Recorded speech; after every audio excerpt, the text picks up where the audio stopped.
ভারতের 2 দিনের সফরে আসা রাশিয়ার প্রেসিডেন্ট ভ্লাদিমির পুতিনের সম্মানে রাষ্ট্রপতি ভবনে শুক্রবার আয়োজিত হয় জমকালো রাষ্ট্রীয় নৈশভোজ।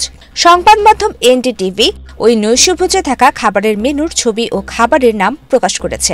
এতে দেখা গেছে পুতিনকে পরিবেশন করা হয় সম্পূর্ণ নিরামিষ ও ভারতের আঞ্চলিক স্বাদে ভরপুর বিশেষ খাবার। নৈশভোজে শুরু হয় দক্ষিণ ভারতের স্বাদের মুরুঙ্গুলায় চারু স্যুপ দিয়ে।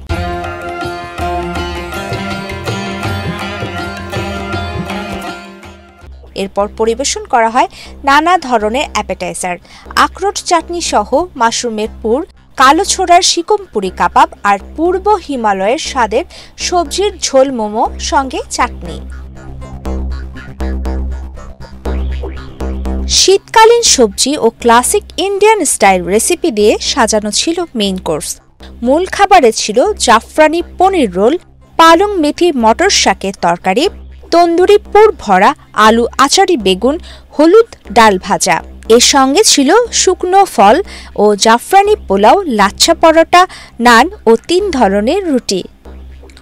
ডেজার্টেও ছিল ভারতের বৈচিত্র্যময় মিষ্টির স্বাদ, বাদামের হালুয়া, কেশর পেস্তার কুলফি ও তাজা ফল। সঙ্গে পরিবেশন করা হয় ঐতিহ্যবাহী গুড়ের সন্দেশ, মুরুক্কো এবং বিভিন্ন ধরনের আচার ও সালাদ। পানীয় হিসেবে ছিল ডালিম, কমলা, গাজর ও আদার জুস, যেগুলো স্বাস্থ্যকর ও সতেজ। নৈশভোজে ছিল সুরের মোহনীয় পরিবেশন।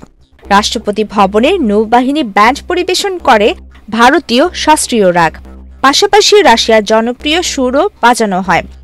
নৈশভোজ শেষে পুতিন দিল্লি ত্যাগ করেন। বিমানবন্দরে তাকে বিদায় জানান ভারতের পররাষ্ট্রমন্ত্রী এস জয়শঙ্কর। প্রমিতি কিবরিয়া ইসলাম, বাংলাদেশ প্রতিদিন।